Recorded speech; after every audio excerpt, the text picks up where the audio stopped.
Merci Monsieur Chiche de cette longue présentation. Donc mes activités s'étendent sur plusieurs domaines. Et bien sûr l'enseignement de FLE, le français langue étrangère, est le centre de mes préoccupations et mes activités. Et aujourd'hui je vais vous parler sur ce thème, comment dépasser le monolinguisme institutionnel.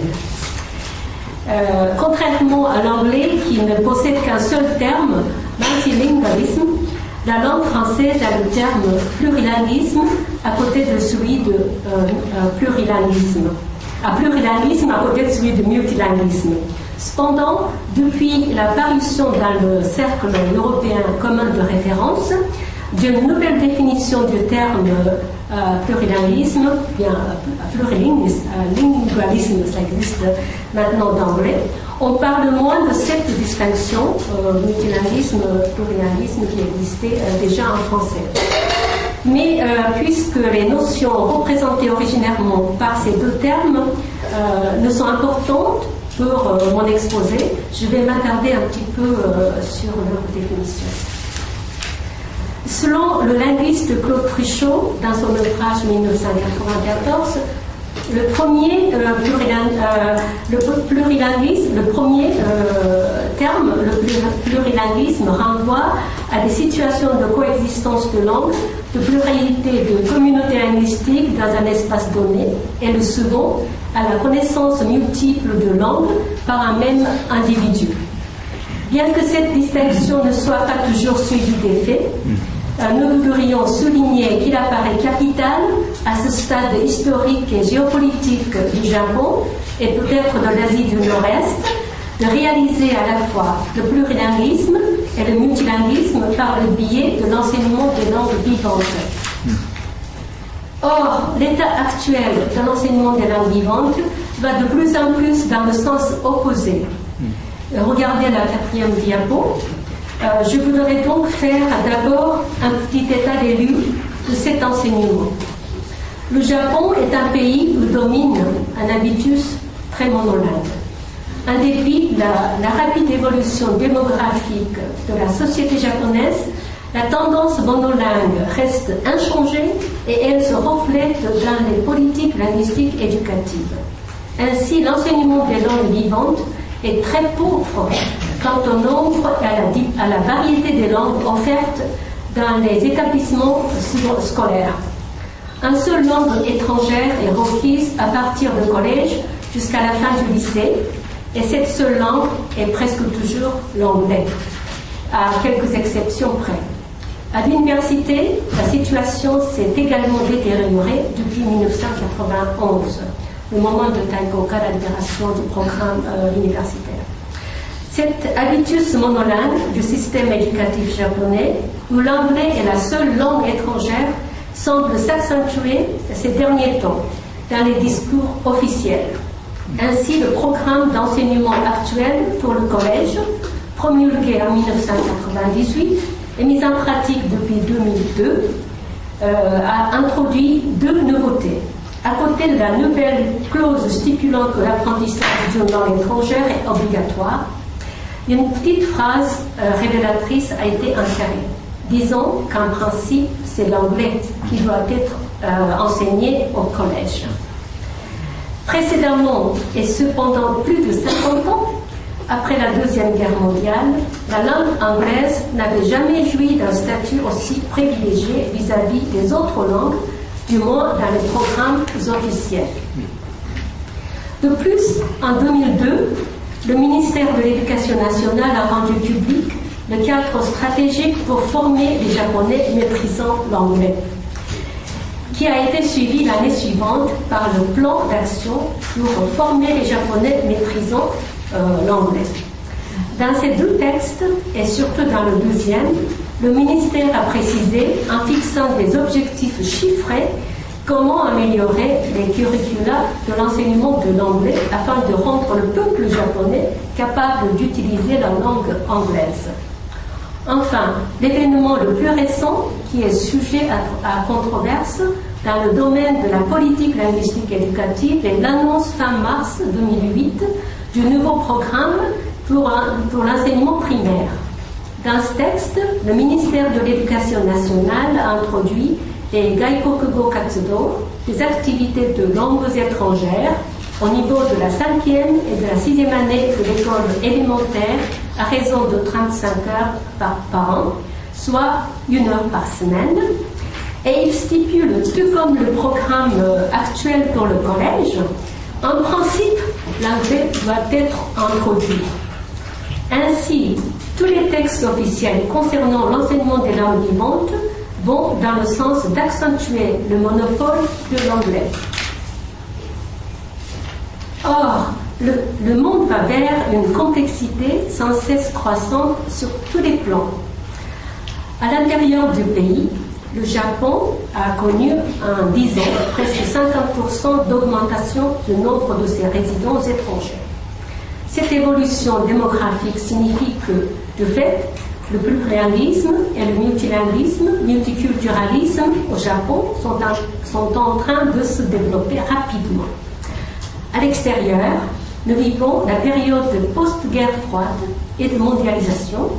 Cultiver ces rapports multilatéraux avec les autres pays est un impératif pour le Japon. D'après Jitsuro Terashima, 2010, il faut arrêter de voir le monde à travers les États-Unis. Dans une telle situation générale, un pays peut-il encore se passer de personnes compétentes capables d'agir en une langue autre que l'anglais? De la même façon, afin de mieux saisir cette complexité de manière adéquate et propre, n'est-il pas mieux pour un individu de posséder plusieurs langues? Une langue véhiculant des valeurs et des visions du monde différentes. Plus on parle différentes langues, mieux on pénètre le mystère du monde et plus un pays a à sa disposition de telles personnes, plus il a des chances de pouvoir s'engager correctement et intelligemment dans des rapports multilatéraux avec ses voisins, que ceux-ci soient proches ou éloignés. Les partisans du tout anglais ou tout d'abord l'anglais avancent toujours les besoins des apprenants comme argument principal. Mais il s'agit souvent des besoins du monde industriel, comme le confirme Haruo Erikawa 2009 et aussi M. Yukichi Terashima qui a été ici avant-hier dans ses ouvrages. Il a insisté la même chose. Mais les besoins des apprenants scolaires et universitaires peuvent être autres. D'ailleurs, le but de l'enseignement des langues vivantes ne peut pas être identique à celui du monde industriel. Je tiens à citer à ce propos Candelier et Hermann Brennecke, 1993. Ce qui est proposé massivement s'intériorise en désir subjectif.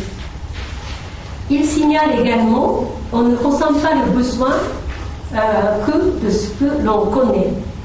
Si les élèves et les étudiants japonais veulent apprendre l'anglais, est-ce que ça ne serait pas dû au manque d'informations sur les autres langues que l'anglais? Car ces langues ne sont point visibles dans le curriculum scolaire et universitaire, et en plus, les jeunes ont rarement des gens autour d'eux qui maîtrisent ces langues. À ce propos, je tiens à citer 2 ou 3 exemples.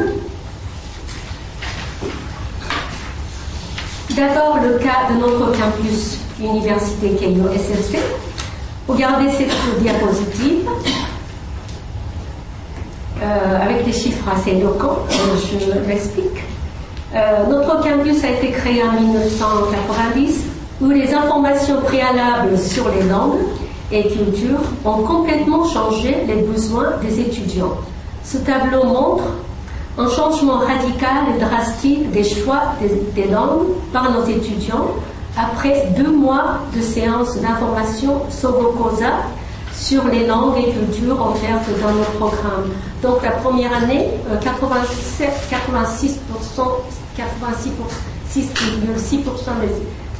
des étudiants ont choisi d'abord l'anglais, mais après 2 mois de cette séance d'information, ce chiffre a chuté à 50,3%.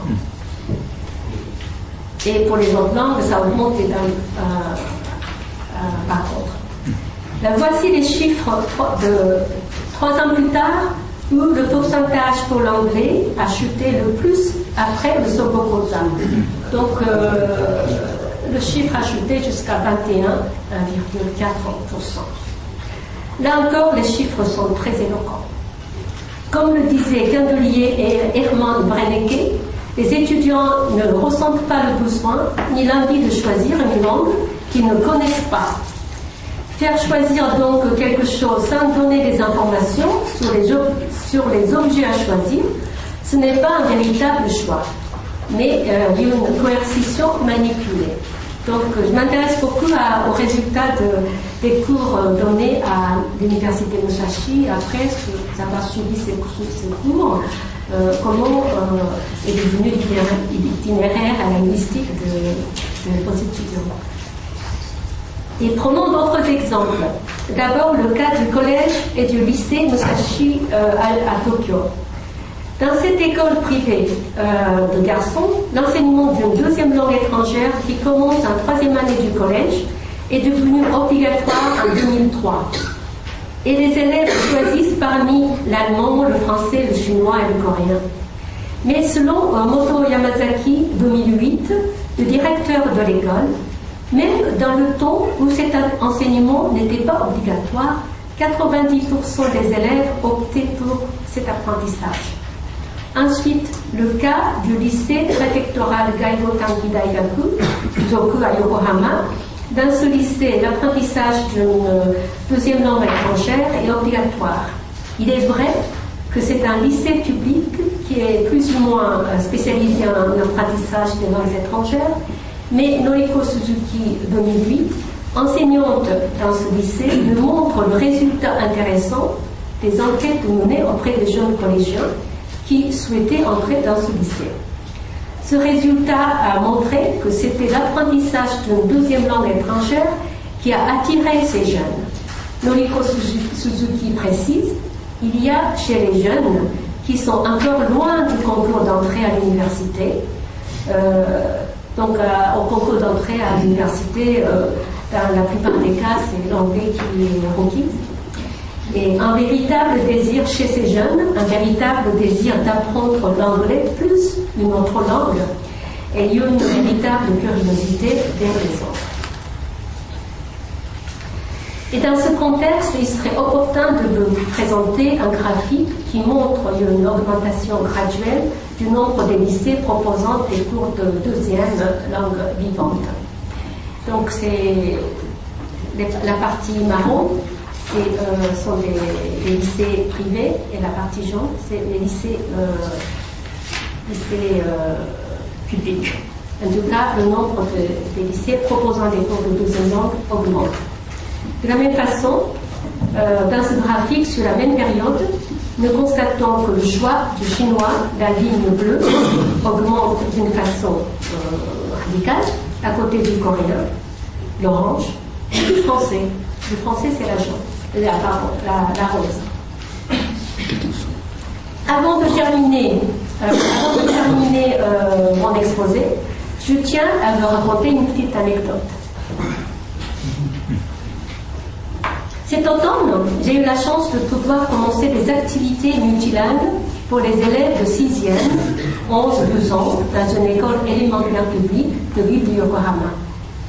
Ces activités conçues dans une perspective interculturelle ont été proposées par nous-mêmes et acceptées volontiers par les enseignants de l'école.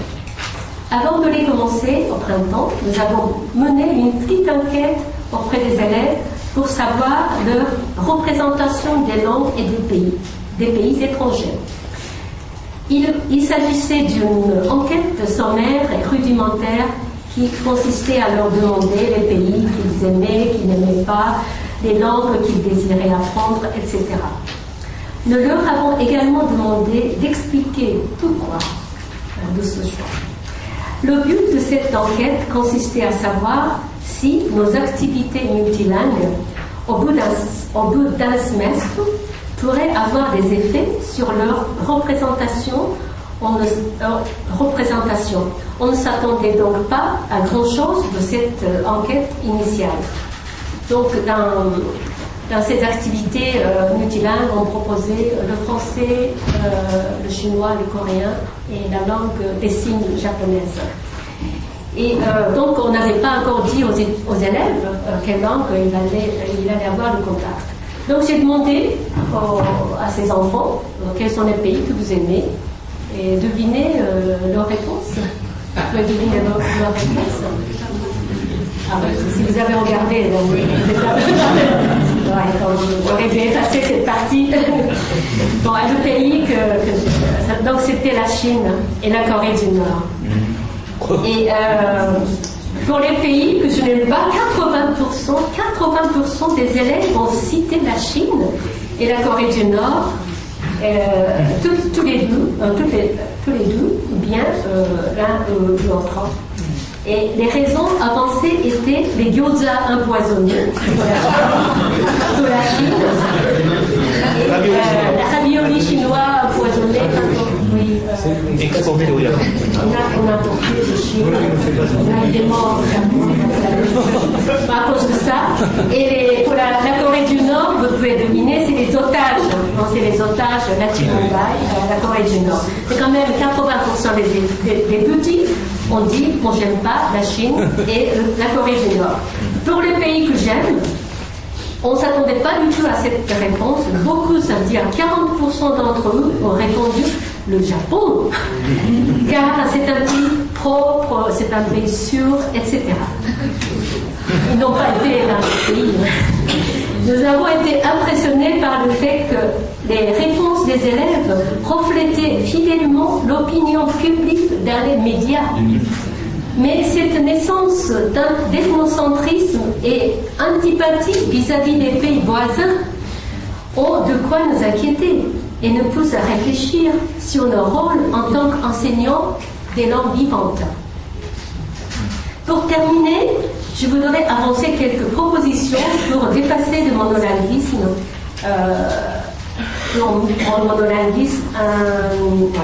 donc institutionnel. D'abord, il faut, pour ce faire, d'abord, il faut cultiver la sensibilité à la diversité et briser l'habitus monolingue. Pour ce faire, au niveau primaire, il faut introduire des activités monolingues. Multilingue. Bon, du type EVLangue européen, EOL suisse. Et au niveau secondaire, l'introduction d'une deuxième langue vivante est impérative. Et au supérieur, il faut viser le vrai perfectionnement, voire la professionnalisation de l'apprentissage des langues vivantes. Peut-être pas pour tous, mais pour certains qui désirent faire cela. Et l'amélioration du système de formation des enseignants est également impérative et urgente. Mais puisque c'est un sujet qui nécessiterait une autre table ronde, je ne vais pas entrer dans les détails. J'ai dit, il faut cultiver la sensibilité à la diversité et briser l'habitus monolingue. Eh bien, c'est justement le rôle des enseignants d'une langue autre que l'anglais. Donc c'est nous. Citons à ce propos un passage d'un livre de Minae Mizumura, 2008. C'est un écrivain, une femme écrivaine japonais qui écrit en japonais, dont je vous propose sa traduction. C'est ma traduction. Sur la relation asymétrique, l'Occident et le non-Occident, se superpose maintenant une autre relation asymétrique, le monde anglophone et le monde non anglophone. Les écrivains qui écrivent dans une langue autre que l'anglais pourraient-ils avoir quelques avantages par rapport à ceux qui écrivent en anglais? Non, aucun avantage, sauf un. Cet avantage consiste dans le fait que nous, en tant qu'écrivains non anglophones, nous sommes forcés de réfléchir constamment sur les langues. Et seulement ceux qui sont forcés de réfléchir sur les langues sont également forcés de savoir que la vérité n'est pas unique. C'est-à-dire qu'il y a une autre vérité que celle qui peut être saisie en anglais, que celle qui est construite en anglais. Je pense que l'on peut terminer avec ça, car c'est pour nous tous un thème de réflexion énorme. Merci de votre attention.